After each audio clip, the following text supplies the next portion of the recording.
I remember staring straight into the night sky, and I could see a black hole surrounded by two pulsating lights. I thought they exploded, so me and my dad evacuated people to some rooftop church-like thing, where I explained why the black hole was so dangerous to a group of people. Then something exploded to the side of the building, and the whole thing collapsed, and I thought I was finally dying, and I was glad to be dead. But then I passed through some sort of a tunnel, and I emerged as a spirit back on Earth. But as I awoke, I witnessed some kind of fish man. He came from the ocean, and he was the one who destroyed the building. I didn't have a body, but there was some hero fighting the fish man. I decided to enter his body and fight him myself.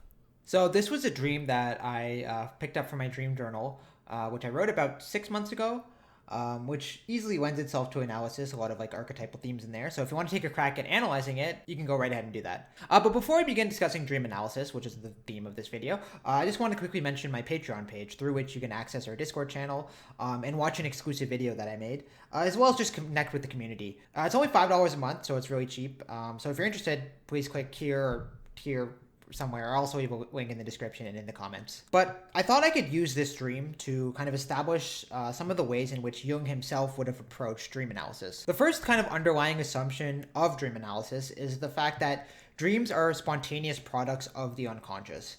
And we have to kind of envision the unconscious like it's almost like a person who can't exactly speak the same language as you, but nevertheless tries to speak with you and tries to communicate with you and insists that you kind of pick up on certain insights. So the language of the unconscious is symbolic, which specifically means that it isn't rational and it isn't linear like this video, like the words I'm using. It's a symbol. It has to be analyzed similar to the same way you would kind of analyze like the deeper meaning in a work of fiction. Like in Lord of the Flies, for instance, what does the pig head represent? Something like that. We have to kind of treat the dream almost like it's a film that needs to be analyzed, that has symbols that need to be kind of picked apart. This assumption may, sound just like that, an assumption, but it is fairly logical because it's clear that dreams are trying to show us something. Otherwise, why would our brains use so much energy and so much effort creating these images just for fun? It probably has some sort of functional utility, and it's clearly trying to get at something which the conscious mind itself has difficulty approaching. Even things which the conscious mind at one time knew, but have since become unconscious, may appear in dreams. For instance, I recently had a dream about my dog Lucky, who passed away last year. And I hadn't consciously thought about him for a while, so it's clear that my unconscious is still kind of acknowledging his existence. The second assumption, which Jung kind of operated on, was that the unconscious produces symbolic imagery for the purpose of kind of compensating the conscious attitude. It could be to show you something which consciousness is repressing, or it could be trying to give you a new insight, which you haven't been able to reach consciously.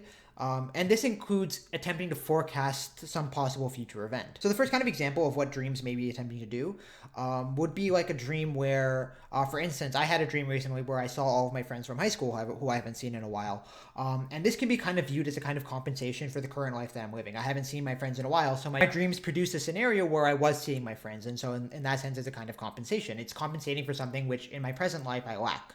The second situation is again like... the dream is trying to point to things in your surrounding, in your life, which the conscious mind just hasn't picked up on, or just for various reasons is refusing to see. So for instance, I was told the dream by somebody where she said that she had a dream that her boyfriend was essentially doing something very untrustworthy. And a dream like this, upon further analysis, seemed to reflect the fact that the girl didn't necessarily entirely trust her boyfriend. But that wasn't something she was willing to confront consciously. It seemed that like she kind of knew it and all the signs were there. It's just that her conscious mind would refuse to acknowledge that. This kind of a dream where it's trying to show you something that clearly your conscious mind isn't aware of is very common, but it's also very difficult to work with because sometimes people are very taken aback by what the unconscious seems to be suggesting. And it's always important to remember that the unconscious is its own realm of the mind, and it kind of has its own intentions and wishes. And again, it's not always entirely clear what the meaning of a dream like that might be. That could also be a compensatory dream. It could be, in fact, that her boyfriend is extremely trustworthy, and her unconscious mind is kind of compensating and showing her the other side of that possibility. And this is probably pretty annoying for dream analysis because it's hard to tell, like, is something explanatory or is it compensatory, because those two things kind of have to clash. And of course, that's why it's important to always take into context the person's life, and their own kind of personal situation, and that's how we can kind of decide what the dream is trying to express. Another function which dreams seem to serve would be kind of any sort of dream that gives you a brand new idea. For example, many people have come up with new inventions or new ideas or new songs, or new works of art through their dreams. Dreams are very creative in that sense. The unconscious mind has an extremely creative capacity, much more so than the conscious mind. And this is actually how the unconscious basically operates. It kind of like mixes and matches different ideas and sees if it can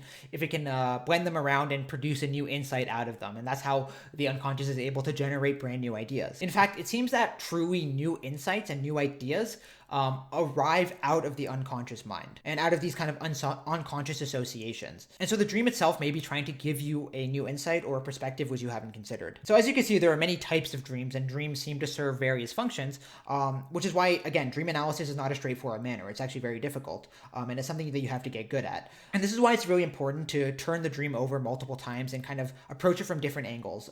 One problem with dream analysis is that when we come up with an interpretation, our conscious minds have a tendency to lock into that interpretation, which is why it's important as an analyst to be able to kind of not hold on to any interpretation too rigidly. What you want to be able to do is be flexible with your interpretations. Interpret the dream one way, and then consider as many alternative possibilities as you can imagine. So Freud's own theory of dream analysis was that the dream was specifically basically trying to fulfill unconscious fantasies. It was like a place, a safe realm where you could fulfill basically the things you desired, which were otherwise unacceptable to society. And to be fair, I think I've seen enough dreams to conclude that this is actually definitely a possibility. In fact, it's one of the things that kind of put Freud on the map was his interpretation of dreams. And it does kind of make sense for the unconscious to express things which are otherwise, not acceptable in society, and because that's a safe place to do it. So it's basically like wish fulfillment. But one of the things which Freud stipulated was the fact that the dream itself may be trying to fulfill these wishes and these fantasies in a concealed manner, which makes it more acceptable for the conscious mind. So like these fantasies basically play themselves out, but in a more morally acceptable fashion. But Jung himself concluded that this was very unlikely, that it's very unlikely that the dream itself is hiding anything. The message isn't hidden. It's there. All the symbols are there. It's just that we may not always have the tools to actually properly understand and translate the message. So yes, dream interpretation is very difficult because dreams are often filled with crazy random images that don't seem to lend themselves to interpretation. And again, they're very foggy and it's sometimes unclear what's going on. But we have to operate under the assumption the dream itself isn't concealing anything. It's just us that lack the ability to read the message. This is why we say that the language of dreams is symbolic. And symbols are very different from what Jung would call signs. He made a distinction between signs and symbols. And the symbol itself is, it's one of those things that needs to be interpreted, that its message isn't exactly clear and it's always trying to point to something which it's very difficult for the conscious mind to wrap itself around.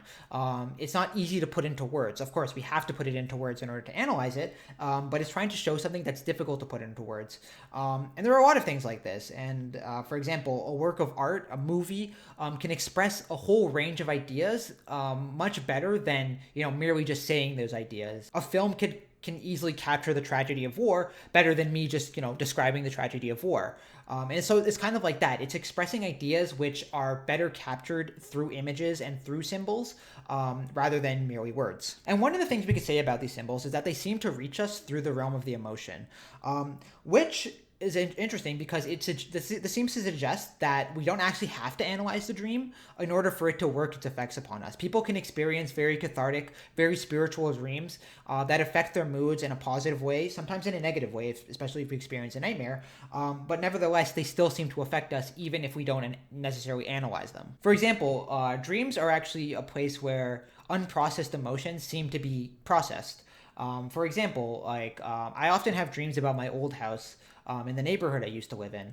And these dreams are very emotional and very powerful. And it's very clear that in my unconscious, I miss this place a great deal, even though consciously right now, I don't feel like I miss my old house that much. But it's clear that in the unconscious and my more unconscious side of myself does actually miss that, and the dreams are a place for me to express those emotions. And this is why oftentimes we experience grief in our emotions. We see dead relatives, we see past people, past exes, relationships, and again, that's a place for us to process the emotions which the conscious mind either is repressing or just isn't able to acknowledge for a variety of reasons. Another thing which is quite apparent from dreams, if you analyze enough of them, is that there seem to be regularly occurring dream motifs.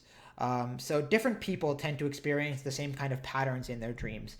For instance, dreams of people descending into a cave or ascending up a mountain. That's a very plain example of a dream which many people experience, and it kind of has a typical meaning. And again, the reason we experience these typical images is likely due to the collective unconscious, which is the idea that ultimately our psyches all have an inherent structure, and we share that structure in our genetics. And so it's very likely that our dreams will also, be predisposed to show us those kinds of images.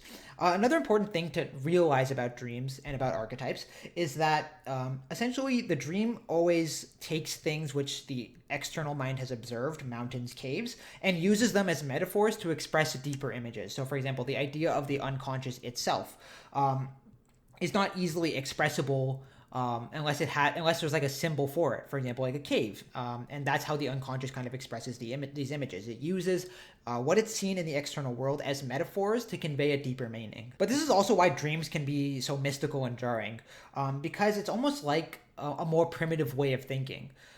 In the past, we used to more readily believe in angels and fairies and all sorts of fantastical things because the primitive mind seems more predisposed to believe in those sorts of things. And so in a sense, dreams are reflecting a more primitive way of thinking. And this makes a lot of sense because animals themselves probably experience the world in this fashion, like moment to moment, not necessarily a sense of continuity from the past to the present. It's like every moment is its own instance, and that's how dreams feel. Like there seems to be little continuity between what's going on and what you're doing in the present moment during a dream. Jung describes the language of dreams as more colorful and more appealing to the emotions. Similar to like music, for example. Like music appeals to your emotions directly. You feel music in your soul. You don't necessarily have to analyze the music to get meaning out of it. You just kind of feel it. And that's also the same thing with the dream, especially since in the dream you yourself are a part of it. So it's not as if like you're watching a movie. You're in the movie. You're participating in it, and that itself seems to be related to this kind of cathartic capacity of dreams. And so in this sense, dream images can be seen as linking the conscious mind with the more archaic mind within the psyche. So even though there are wider archetypal themes which kind of have the same meaning throughout different dreams, it's also important to acknowledge the relevance of that more, the personal unconscious, the personal side of the psyche.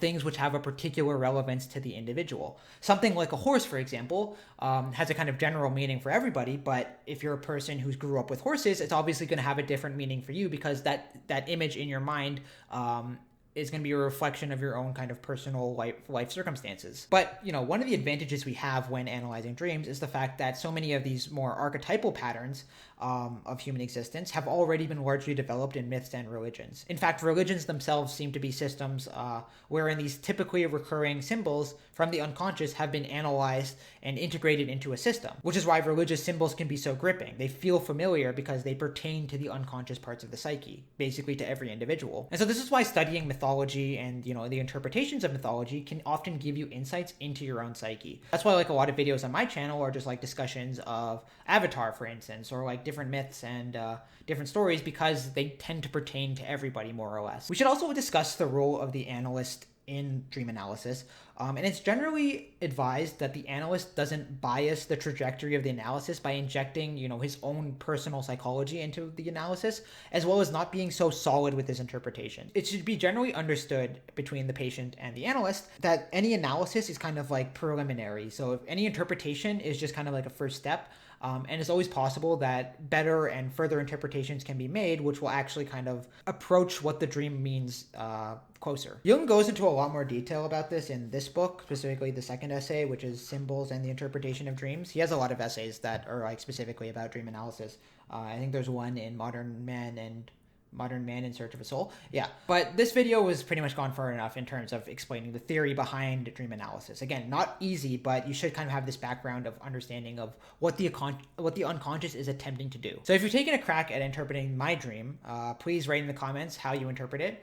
I'm very interested to see what you think. Again, no wrong answers, because really there are no wrong answers. This is a dream analysis isn't like there's no one solid interpretation. There could be multiple interpretations, and you know it's a matter of finding the interpretation which speaks loudest to the dreamer. But I'll tell you what I think about this dream. So the first thing is that I can see the night sky and a black hole with two pulsating lights. Now, black holes are obviously extremely chaotic objects, but they also remind me of oblivion, like of total darkness and of total nothingness. And here's why you also need to kind of account for my kind of own personal life in the interpretation, because I've actually been studying black holes for a while, obviously not directly, but through various lectures on YouTube and stuff. And I know a lot about black holes, and I know that black holes delete information, or seemingly delete information. And what this essentially means is that they destroy the universe. So in the dream, I see this black hole, and it seems to be on the verge of exploding or something, and I think that it's something dangerous, and it seems to be something that's precipitating chaos. The idea of chaos in this context, or at least that being a symbol for chaos, is much clearer when you consider what happens next. My dad and I start evacuating people to this kind of rooftop church. Now, you would obviously, if you're interpreting this dream, you need to consider the personal relationship I have with my father. But again, the idea of fathers in general also has an archetypal meaning.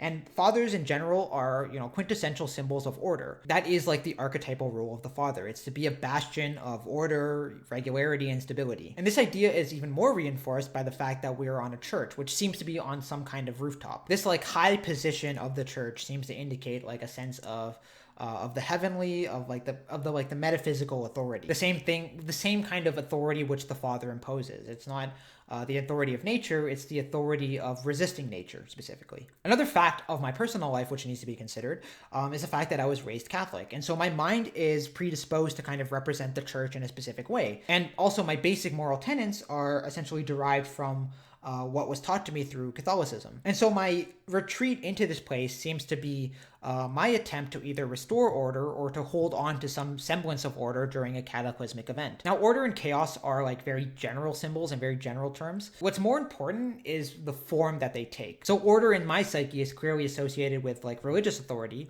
but it could manifest differently in other dreams. Subsequently, this symbol of order in my dream gets destroyed by an explosion. And again, this is important because it would suggest that the foundations of order and stability are crumbling or have crumbled. And a lot of times we see this kind of imagery in dreams or even in myths where essentially everything goes to shit for the protagonist and he kind of needs to pick up the pieces afterwards. So this symbol of stability comes tumbling down in my dream, which to me is indicative of a complete collapse of the system of rigidity and of higher moral values, particularly in the way the building collapses and is leveled. It comes falling down from a high place, which indicates that this once heavenly it once retained a kind of heavenly stature, and it is collapsed and is now on the ground and has been kind of brought to this more profane state. What follows is another very archetypal symbol that appears to be my rebirth.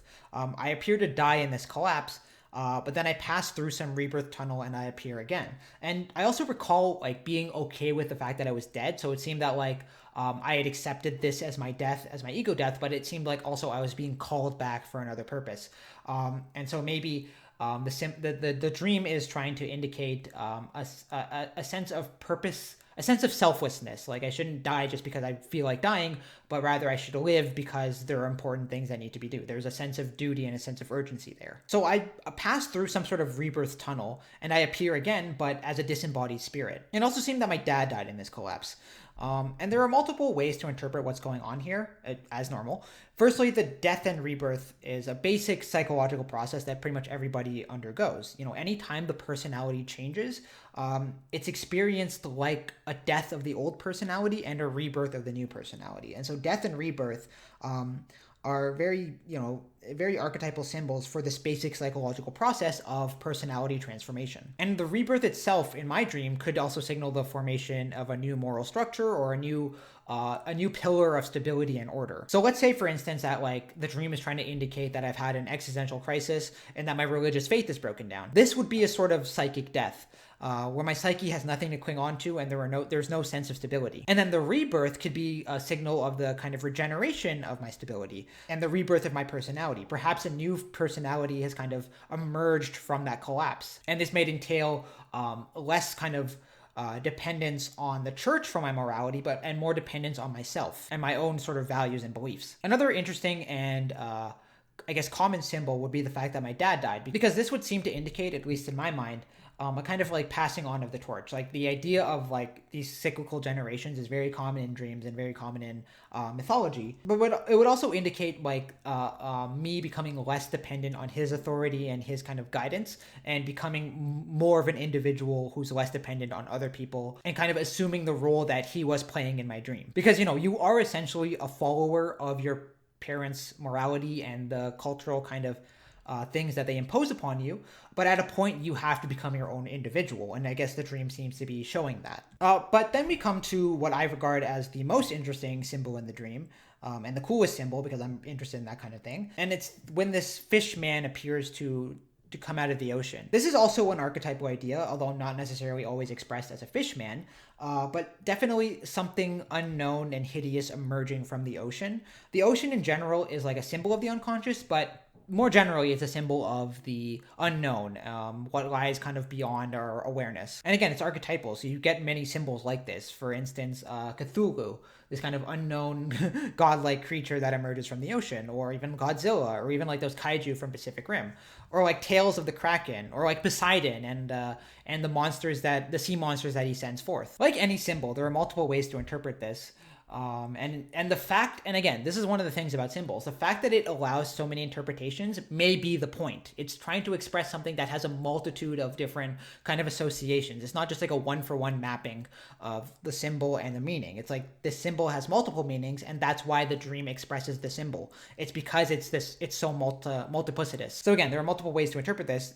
It could be something which is very similar to like the dragon, so like the chaotic reptilian part of the psyche that's unruly. And the way he emerged from the ocean, maybe indicating like what happens to the psyche after a breakdown of the ego. Perhaps it's reduced to like this chaotic reptilian state that doesn't have any morality. It's just kind of like a force of nature. Additionally, the symbol might be pointing to something fundamentally external. So maybe not necessarily the chaos within, but the chaos which manifests from uncertainty itself, from nature itself. Perhaps the dream is trying to show me that nature itself is a threat if your psyche doesn't have stability. You need to have a sense of stability if you're to combat that threat. Again, this is why I stress the importance of flipping over the dream and assessing multiple interpretations in order to find out what makes the most sense. So what happens next is that I witness some kind of hero, maybe it's Aquaman or some shit, trying to stop the fish man, and is basically like in a fist fight with him. And I'm floating around as a spirit watching this, and I haven't embodied this hero yet. So it seems like this hero is somebody I have the choice to become should I set my mind to it. And again, the idea of the hero in general is basically like the individuated individual,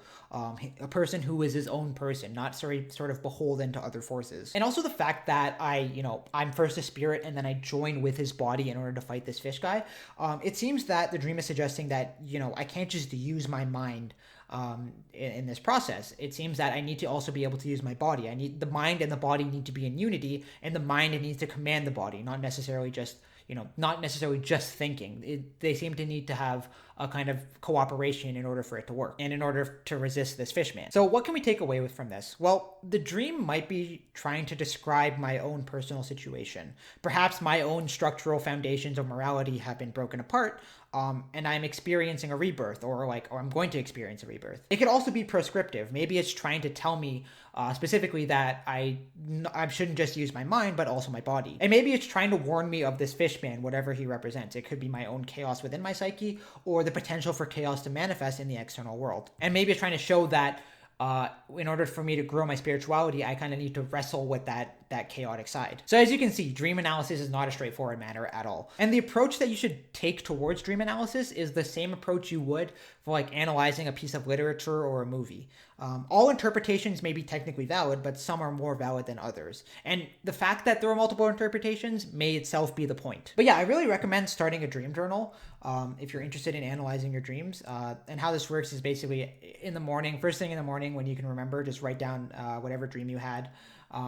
And the reason you do it first thing in the morning is because it's more likely you'll remember it if you do it right away. And even if you don't end up analyzing all of the dreams you write down, I find that it's really interesting to like go back and see what I used to dream about. And not only that, but I've noticed that some dreams which I couldn't make sense of, with time, I was able to go back and look at them, and I was able to kind of figure out an interpretation that made sense. But yeah, I hope you got a sense of dream analysis. Again, it isn't a straightforward matter. It can be also very frustrating, especially with dreams that are very enigmatic and very difficult to kind of make sense of. And also keep in mind that this isn't the only way to access the unconscious psyche, but it can be a very useful one. But yeah, thanks for watching, and have a good day. See ya.